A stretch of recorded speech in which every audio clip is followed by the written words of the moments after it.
Richard Feynman, who some consider to be the father of nanotechnology, a Nobel Prize winner for his independent work in quantum electrodynamics, was a very popular professor at Harvard University who could take the mysteries of topics in astrophysics from the time-space continuum to Einstein's theory of relativity and reduce the entire study of the discipline into 6 easy pieces. And then went back again and did 6 more easy pieces. The titles of one of his most popular books for amateur astrophysicists, Astrophysics for Dummies. But in one of his other popular books, Surely You're Joking, Mr. Feynman, this kid from Rockaway Beach who took a gamble to depart New York City, go off to graduate from MIT, obtain degrees from Princeton University, and become a scientist and professor, revealed that he was not the typical egghead academician. And actually, he led a rather exciting life outside the classrooms and laboratories. And in one shared vignette, Dr. Feynman, who swore off gambling, unless he was gambling with somebody else's money, the best formula for never losing any money at gambling, by the way, revealed that he had, before that moral conviction set in, led what might be called, yes, a life of sin, fast cars, and easy women.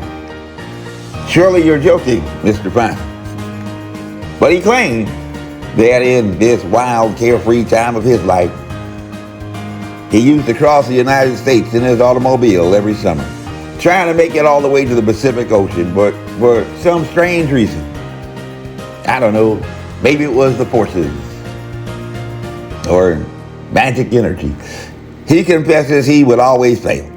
And for various reasons, one or the other, he confesses that he would start out on his way intending one summer to finally make it all the way to the Pacific on a cross-country drive. But for the darndest reason, although he set out on the rise, he would get cooked in the squat, and fate just appeared to be working against him, and he would always get stuck somewhere, usually in the vicinity of Las Vegas. Surely you're joking, Mr. Feynman. And Dr. Feynman's story about his dangerous adventures in Sin City actually tell us something about a topic in astrophysics that continues to baffle the scientists and continues to fuel a debate in schools regarding teaching creation theory and evolution in schools. The same argument, the very same argument that had been taken all the way to the Tennessee State Supreme Court after the ACLU had become so determined to overturn the story of creation that's all in the Bible that they even ran an advertisement in the newspapers to recruit somebody to sue the government and repeal the Butler Act to get creationism out of public schools in what the journalist H.L. Mencken would describe to history as the famous Scopes monkey trial of 1925. Hello, my name is Major Mike Webb, and at least indirectly as a retired member of the intelligence community, one of my critics, recently both the President and the United States Supreme Court have tasked me to report on a fascinating phenomenon which may be of great interest, with as many as 3 in 10 Americans by December identifying themselves as nuns, not affiliated with any faith denomination. No, they're not running around with habits on their head. Very few people are doing that anymore at all.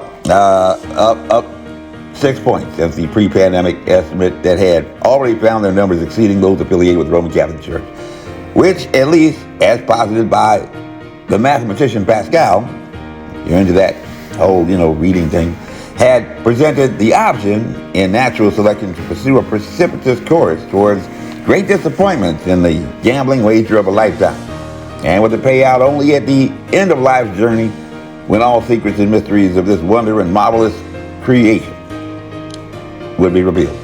Finding answers to those vexing and great existential questions that you like to talk about while drinking beer or maybe smoking pot, talking with your friends.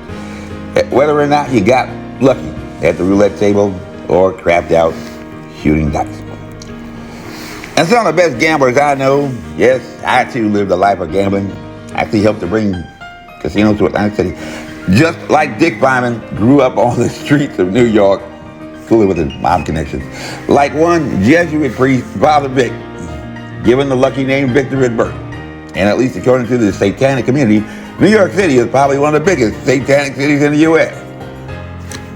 And maybe, like Father Vic, the son of an immigrant tailor, with a mother who was a stay-at-home mom, traditional, two-parent family, who could probably place a bet on a mule at the Meadowlands racetrack and walk away with a hefty return on his investment.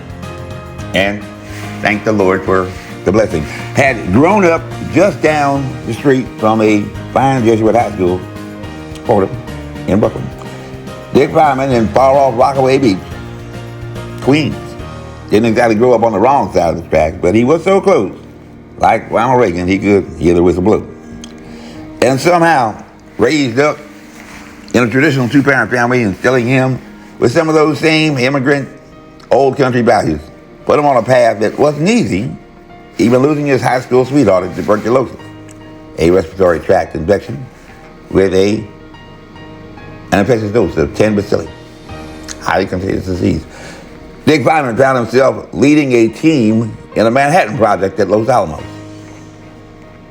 building a bomb. And a lot of kids from Rockaway, on the southern end of the borough of Queens, never seemed to make it that far from the city known as the most satanic city in the nation, by the satanic community. A place for many where, as it says in the prophetic book of Revelation, that the dragon stood before the woman, which was ready to be delivered, for her to devour her child as soon as it was born. As soon as it was born. A child that, at least the Bible says, was known to God while it was in the womb. So it's going to be fairly stated that Professor Dick Fireman and Father Vic, Victor Yanatelli S.J., lived a life that enjoyed a winning streak of fortunate accidents and uncommon luck, just like a place in which you might be familiar. A little blue marble in a space vast, almost infinite, some say, that most of us, either happily or unhappily, at least for the time being, call home. But let's go back to that later, and rather discuss a story a bit more related to most experiences in pandemic. According to Christian G. Anderson, a scientist at the Scripps Research Center, in an article that was published in the correspondence section of Nature Science in April 2020, an article just 3 pages long. Since the first report of the novel pneumonia COVID-19 in Wuhan, Hubei province, China, there has been considerable discussion on the origin of the causative virus, SARS-CoV-2, also referred to as HCoV-19. Infections with SARS-CoV-2 are now widespread, and as of 11 March 2020, 121,564 cases have been confirmed in more than 110 countries, with 4,373 deaths. SARS-CoV-2 is the 7th coronavirus known to infect humans.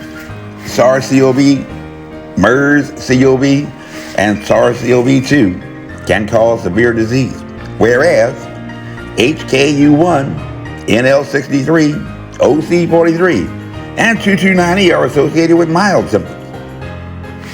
So long before mutant variant strains like the Delta variant, which Dr. Rochelle Walensky in July 2021 had claimed to be the most infectious virus she had ever seen in her 20 years of practice.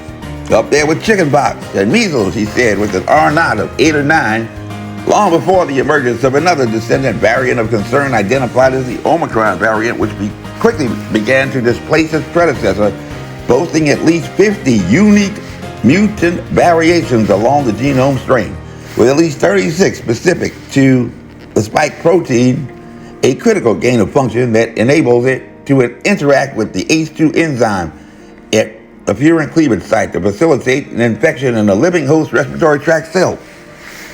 Processes that it is able to accomplish without even reading a book. And from a population of viruses, the most abundant biological particles in the world, which by the time of the emergence of MERS on the Arabian Peninsula, found yet only a total of 119 viruses harmful to mankind. In 2015, there were still only a total of 7 human coronaviruses harmful to mankind in the world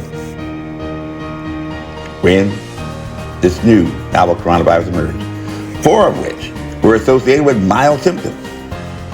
like 80% of those who are infected with COVID-19, including the very first human coronavirus 229E, first discovered in 1966 independently by two man and woman teams working at the University of Chicago with medical students and in the United Kingdom with medical students, a very marginal co-infecting agent discovered in the common cold, and three human coronaviruses that had become all of a sudden a deadly problem to mankind.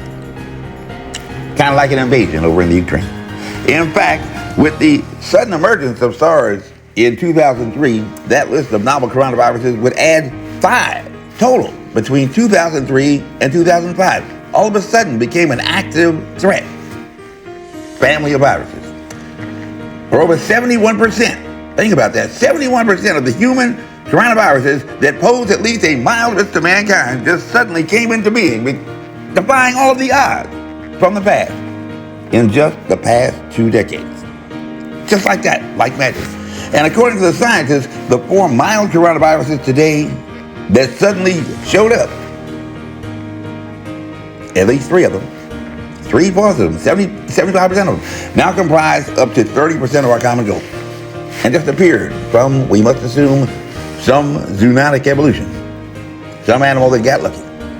So we must therefore conclude, like Richard Feynman, who learned early the lesson to never take a bet unless he was betting with somebody else's money to avoid losing his shirt at the casino. A novel coronavirus with no great investment appears to have been on a winning streak and has even broken a few casinos. Maybe he was sitting in the classroom of the evolution teachers in public school. And as Dr. Walensky has said, this virus isn't stupid. They're gone to college. They're PhD. But the choices of humans have not worked in our favor. And you look like an intelligent person and not a novice that's being lifted up with pride, you fall into the condemnation of the devil. And at least the Bible says the devil that deceived them was cast into the lake of fire and brimstone where the beast and the false prophets are and shall be tormented day and night forever and ever. I always love that verse about gnashing of teeth. But in his book, Dick Feynman recalled the very first time that he set out on his way one summer with a plan to reach the Pacific coast on a cross-country journey. But somehow, got stuck somewhere in the vicinity of Las Vegas. And he said of that adventure he liked it very much because then as now, Las Vegas made its money on the people who gambled. So the whole problem for the hotels was to get people to come there to gamble. So they had shows and dinners, which were very inexpensive, almost free, like the vaccines. You didn't have to make any reservations for anything. You could just walk in, sit down at one of the many empty tables and enjoy the show. It was just wonderful for a man who didn't gamble because he was enjoying all the advantages. The rooms were inexpensive, the meals were next to nothing, the shows were good, and he says he liked the girls. Who doesn't? So much they want to be girls. And so, even though some gravitational force, even though they're scared of ghosts, so I wouldn't want to be a girl because I'd have to be scared of ghosts. But he said, that's what he said. And so, even though some gravitational force just kept diverting Dick Feynman from his path and intended final destination, even in Sin City, Las Vegas, he wasn't a gambling man. And he could enjoy all the trappings and fine things that the hotels were all too willing to give him for free of little cost, only provided to induce others less fortified in their reservations against gambling, immune from that temptation and sitting at a table in the presence of his enemies, surrounded on all sides, safe from all. An extra layer of protection that apparently proved very effective, tested many times with not one breakthrough infection. And that sounds like a good plan to me.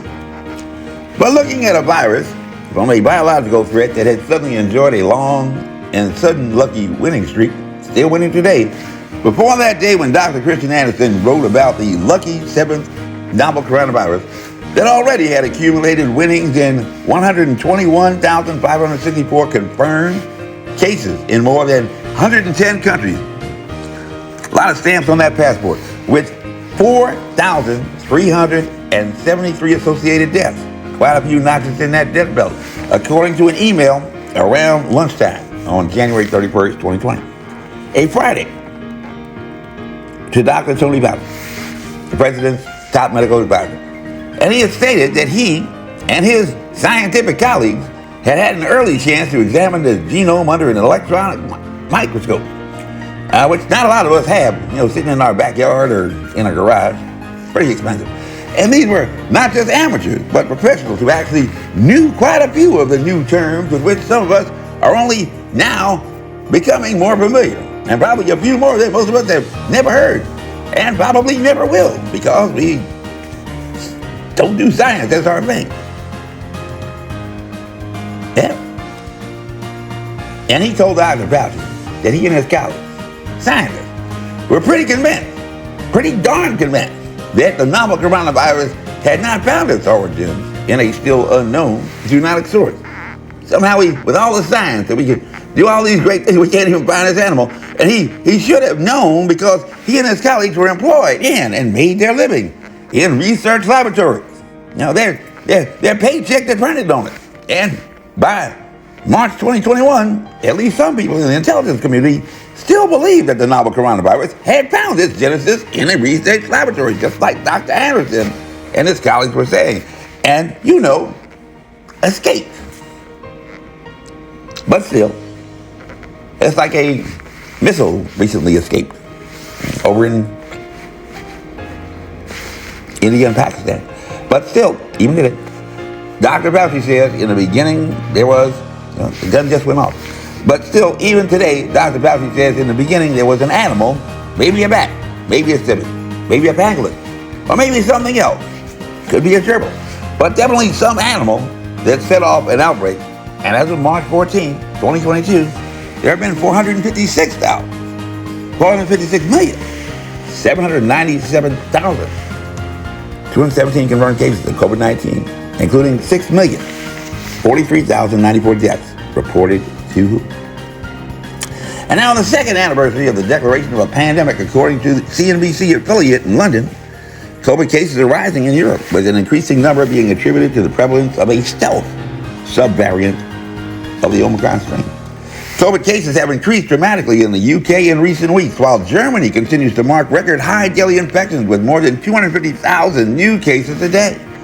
Elsewhere, France, Switzerland, Italy, Netherlands are also seeing COVID infections start to rise again, aided and abetted by the relaxation, they say, of coronavirus measures and the spread of the new subvariant of Omicron known as BA2. So perhaps you need to put off your travel plans to Europe until after the pandemic. We had one mayor of Alexandria who actually got himself infected going to Spain for Christmas. Public health officials and scientists are closely monitoring BA2, which have been described as a stealth variant because it has genetic mutations that could make it harder to distinguish from the Delta variant using PCR tests compared with the original Omicron variant BA1. Sounds very, very serious. I've been to Orlando twice, ran around in an amusement park in the pandemic, haven't been infected once. I just must be lucky. But the new subvariant would be the latest in a long line to emerge since the pandemic began in China in late 2019. The Omicron variant, the most transmissible strain so far, overtook the Delta variant, which itself supplanted the Alpha variant, and even this was not the original strain of viruses. And this sounds very, very serious. Prince Charles got infected. Barack Obama got infected. George Stephanopoulos got infected. I was in the hottest hotspot zone in Virginia and still can't manage to get infected. I just must be lucky. Now, Danish scientists believe that BA2 subvariant is 1.5 times more transmissible than the original Omicron strain and is already overtaking it. The BA2 variant is now responsible for over half of the new cases in Germany and makes up around 11% of the U.S. cases. So maybe I'll get it one day. Maybe you will too. That number is expected to rise further, as it has in Europe. But the Bible says, those who see you will gaze at you and consider you, saying, is this the man? Kind of like that line in Beverly Hills Cop. Is this the man who made the earth tremble, who shook the kingdoms, who made the world as a wilderness and destroyed its cities, who did not open the house of his prisons. The Bible says, now there was a day when the sons of God came to present themselves before the Lord, and Satan came also among them. Probably say something like, in the name of God. The Bible says, by the multitude of thy merchandise, stuff they were selling, they have filled the midst of thee with violence, and thou hast sinned. Therefore I will cast thee as profane out of the mountain of God. I will destroy thee, O covering cherub, from the midst of the stones of fire. The Bible says in Revelation, and the great dragon was cast out, that old serpent called the devil and Satan, which deceived the whole world. He was cast out in the earth, and his angels were cast out with him. The bearer of light, who fell from heaven for his Hebrews. A story about a man who fell in a time when we celebrate the resurrection after death of a man who said, I am the light. And you look like an intelligent person. But that's enough for now. So let's pause here and be sure to join us in the next video as we discuss further the formula for being a winner at the big casino of life, and a story about a 1 in a trillion or more chance bet on life that was won on a little tiny planet with which you may be familiar, more familiar than some of those ones that apparently have aliens on them trying to bring us alien technology, in the vast universe called Earth. This briefing is unclassified. As you were, my name is Major Mike Webb, and by God, I am running for U.S. Congress. This year, resolved to do the right thing, and we shall make America great again. Promise. Carry on. This advertisement was authorized by Mike Webb.